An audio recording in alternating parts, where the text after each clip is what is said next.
Esta é uma história sobre a busca por likes que terminou em pesadelo na vida real.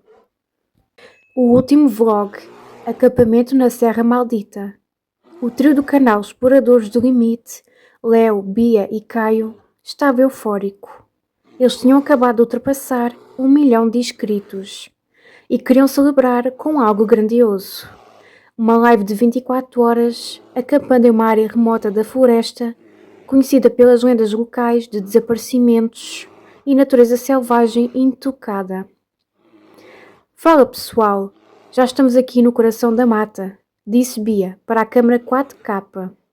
Enquanto o sol começava a se pôr, pintando o céu de laranja, sem sinal no telemóvel, só nós, as barracas e o que a floresta nos oferece. O primeiro sinal. O clima mudou quando a escuridão total caiu. O silêncio da floresta não era o silêncio pacífico que esperavam.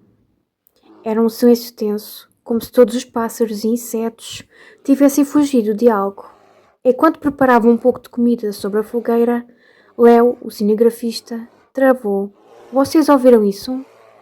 O som, um estalo pesado de galhos secos, seguido por um rosnado baixo, vindo de vários pontos ao redor do acampamento. O olhar, quando Caio direcionou a lanterna potente para a linha das árvores, não viu apenas um par de olhos brilhantes, mas dezenas. O cerco. Eles não eram ursos comuns. Eram criaturas magras, com costelas parentes e olhos injetados de uma fome desesperada. O inverno rigoroso e a falta de presas na região os havia transformado em caçadores implacáveis, que agora viam nos três jovens a única fonte de alimento. Não se mexam, sussurrou Caio, a voz tremendo, mas o pânico foi mais forte. Quando o primeiro urso avançou para a luz da fogueira, Bia gritou. Esse foi o sinal para o resto da matilha. Eles não atacaram de forma desordenada. Eles cercaram o grupo, fechando as rotas de fuga. O fim das gravações. O equipamento de iluminação caiu no chão durante o primeiro ataque, iluminando a cena de baixo para cima, criando sombras grotescas contra as árvores. O caos. As barracas foram rasgadas como papel. O desespero. Léo tentou subir em uma árvore, mas a força bruta dos animais derrubou o tronco jovem com facilidade. O silêncio.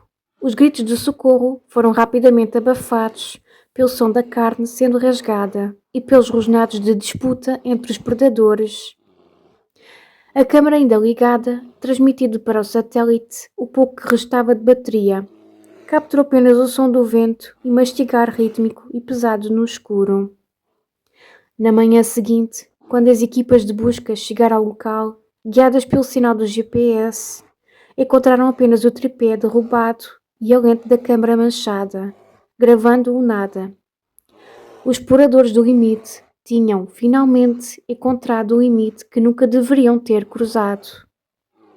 O sobrevivente do cartão SD, no momento em que o cerco se fechou, Caio não correu para a floresta. Ele tomou uma decisão instintiva e desesperada. Mergulhou para dentro da van de produção que estava estacionada a poucos metros, batendo as portas traseiras e travando-as no exato momento em que uma pata imensa golpeava o metal. O cerco de ferro. Do lado de dentro, o silêncio da van era interrompido apenas pela respiração pesada de Caio e pelos sons terríveis vindos do lado de fora. A fragilidade. A van balançava violentamente. Ele ouviu o som das garras arranhando a lataria, como facas em um quadro negro. O monitor. Caio ligou o monitor de retorno, que ainda recebia o sinal da câmara de Léo, caída no chão. Ele assistiu em choque e sem som. As luzes da live se apagaram uma a uma, até que restasse apenas a visão noturna infravermelha, mostrando vultos peludos se movendo na escuridão. A escolha impossível. Caio sabia que os ursos não iriam embora, e quando sentissem o cheiro de comida, ele encontrou o sinal de satélite no painel da van. Ele tinha uma escolha: pedir socorro ou continuar a transmissão. Em um estado de choque profundo e delírio, ele pegou a câmara de mão. Eles foram, ele sussurrou para a lente, as lágrimas limpando o sangue do seu rosto. O canal vai explodir com isso. Vocês estão vendo? Isso é real. O resgate amargo. Quando a polícia florestal chegou, 3 horas depois, atraída pelo sinal de emergência automático do veículo, encontraram a van amassada e cercada de marcas de garras. Caio estava encolhido no banco do fundo, abraçado ao cartão de memória da câmara principal como se fosse um tesouro. Ele sobreviveu fisicamente, mas o vídeo que ele gravou dentro daquela van nunca foi postado. As autoridades confiscaram o material, classificando como uma prova de um incidente traumático demais para o público. Caio nunca mais ligou uma câmara e o canal Exploradores do Limite tornou-se uma lenda urbana, sombria na internet. Um lembrete de que alguns conteúdos custam caros demais. O segredo sob a terra. Momentos antes do ataque final, enquanto Leo calibrava a câmara de visão noturna, ele percebeu algo de estranho no visor. Não eram apenas animais se aproximando. Havia pequenos pontos de calor estáticos escondidos ao redor do perímetro do acampamento. A descoberta macabra. Pessoal, tem algo de errado com o terreno, sussurrou Leo, ajoelhando-se perto de uma raiz grossa. Ao cavar levemente com a mão, ele não encontrou terra, mas sim uma caixa de plástica preta, do tamanho de um rádio, enterrada superficialmente. O dispositivo. A caixa emitia um som de alta frequência, quase imperceptível aos ouvidos humanos, mas que parecia deixar os ursos em um estado de stress absoluto. O aroma. Junto ao dispositivo havia um rastro de um gel químico viscoso. Leo reconheceu o cheiro. Era um atrativo sintético ultraconcentrado, usado por caçadores para atrair predadores a quilómetros de distância. O rival oculto. Bia, olhando para o tablet que monitorava as estáticas da live, soltou um grito abafado. O sinal, a nossa live está sendo retransmitida em outro canal. Um canal anónimo chamado O Abatedouro. Eles perceberam a verdade tarde demais. Eles não eram os protagonistas da própria história. Eram as iscas de um reality show doentio da Deep Web. Alguém, talvez um rival invejoso, ou um grupo de entusiastas de snuff, havia sabotado o equipamento deles e plantando as iscas para garantir que o acampamento terminasse em tragédia. Tudo filmado por câmaras ocultas de alta resolução instaladas nas árvores meses antes. O clique final.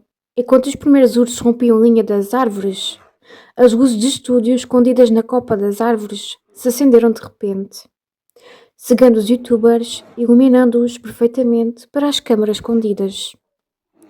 Um drone silencioso desceu do céu, pairando sobre eles como um abutre mecânico. Uma voz distorcida saiu de um alto-falante acoplado ao drone. Obrigado pelos inscritos, pessoal. O conteúdo de hoje será inesquecível. O ataque começou não no escuro, mas sob o brilho cruel de holofotes, transformando o desespero de Leo, Bia e Caio no vídeo mais assistido e proibido da história da internet. A investigação policial sobre o caso dos Exploradores do Limite tornou-se um dos processos mais complexos da história recente, misturando crimes cibernéticos com uma cena de crime brutal. Relatório de evidência caso 402B. O inspetor Silas e a sua equipa chegaram ao local esperando encontrar um ataque animal comum, mas o que encontraram foi uma operação técnica de alta precisão. As descobertas no perímetro. Enquanto a perícia recolheu os restos das barracas, os peritos criminais notaram anomalias que não pertenciam à natureza. Cabos de fibra óptica, camuflados sobre o musgo, fios levavam a árvores específicas, onde câmaras térmicas de última geração ainda estavam operando, alimentadas por baterias solares de longa duração. O servidor fantasma, escondido dentro de um tronco oco, a polícia encontrou o servidor de transmissão via satélite. Ele estava programado para apagar todos os dados, assim que a conexão fosse interrompida, deixando apenas uma mensagem na tela. Obrigado pela audiência. O rastro digital. Na delegacia, a unidade de crimes cibernéticos tentava rastrear a origem do canal O Abatedouro. Criptografia impenetrável. O sinal saltava por servidores em 12 países diferentes antes de chegar à Deep Web. Pagamentos em cripto. Descobriram que milhares de pessoas ao redor do mundo pagaram em quantias altíssimas para assistir à live em tempo real, apostando em quem seria o primeiro a ser atacado. O dono do canal. O perfil não tinha nome, apenas o avatar de uma máscara de urso estilizada. O detalhe perturbador. O inspetor Silas, ao avisar os últimos segundos de gravação recuperados de uma das câmaras ocultas, percebeu algo que ninguém tinha notado. No fundo da imagem, enquanto os ursos atacavam o acampamento, uma figura humana estava parada na escuridão, além do alcance das luzes. A figura não estava fugindo. Ela segurava um tablet e parecia estar ajustando as frequências dos dispositivos que atraíam os animais. Quando a figura percebeu a lente da câmara oculta, ela acenou calmamente e desapareceu na mata, antes da chegada das autoridades. O caso permanece em aberto. O canal O Abatedouro saiu do ar, mas uma semana depois, um novo canal surgiu com o nome O Próximo Destino, postando apenas coordenadas geográficas de um novo parque nacional. O inspetor Silas, movido por uma obsessão que quase lhe custou um distintivo, finalmente conseguiu o que ninguém achava possível. A captura não aconteceu por meio de tecnologia avançada, mas sim através de um erro humano clássico, a vaidade. O cerco ao diretor. Silas percebeu que o responsável pelo canal O Abatedouro não era apenas um criminoso, mas um esteta do caos. Ele analisou os ângulos das câmaras escondidas e notou que a composição das imagens seguia um padrão académico de cinema. Isso levou a investigar ex-alunos de escolas de artes e tecnologia que haviam desaparecido do radar social. Emboscada em tempo real, a equipa de Silas monitorou a nova coordenada postada pelo canal O Próximo Destino. Em vez de enviar uma força-tarefa barulhenta, Silas infiltrou agentes disfarçados de trilheiros dias antes. O erro do vilão. O criminoso, um homem chamado Hugo Van, estava operando de dentro de um motorhome camuflado a 5 km do local. Ele se sentia invencível atrás dos seus firewalls. A invasão. No momento em que Hugo se preparava para ativar os dispositivos de alta frequência para um novo grupo de vítimas, Silas e o esquadrão tático arrombaram a porta. O confronto final. Hugo não lutou. Ele apenas sorriu enquanto as algemas eram apertadas, olhando para o mosaico de telas que mostravam a floresta. Vocês chegaram tarde, inspetor, disse Hugo, com uma voz calma e gélida. Eu não sou o criador, eu sou apenas o provedor de conteúdo. O público nunca para de assistir. O desfecho sombrio. Silas conseguiu prender o executor, mas a vitória foi amarga. Ao revistar o motorhome, a polícia descobriu que Hugo estava sendo financiado por uma rede anónima de assinantes de elite. Justiça. Hugo foi condenado à prisão perpétua por múltiplos homicídios qualificados. O legado. Mesmo com Hugo atrás das grades, os dispositivos enterrados na floresta, onde os youtubers morreram, nunca foram todos encontrados.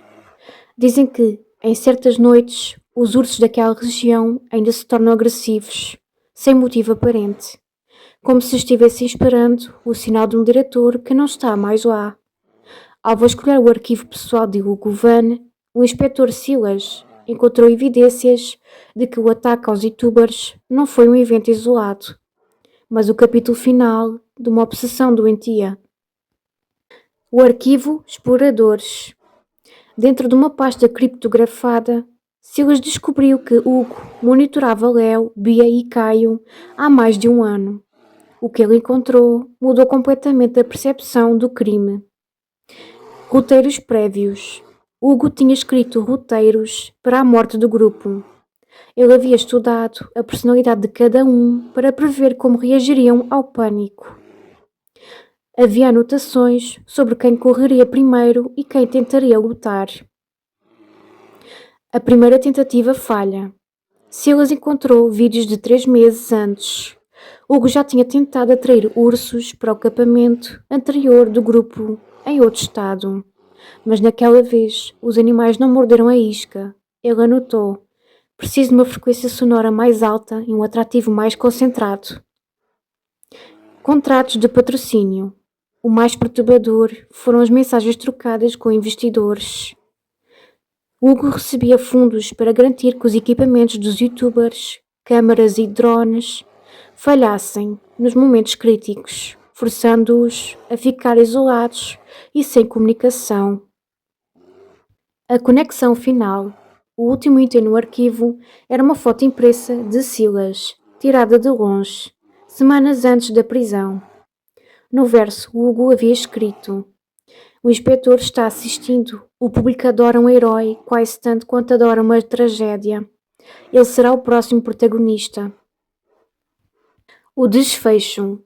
Silas percebeu que, embora Hugo estivesse preso, ele já tinha transformado o próprio inspetor em parte do show. O arquivo provou que os youtubers nunca tiveram chance. Eles foram escolhidos não pela localização, mas pela sua audiência, para que Hugo pudesse roubar os seguidores deles para o seu canal macabro, no momento da morte.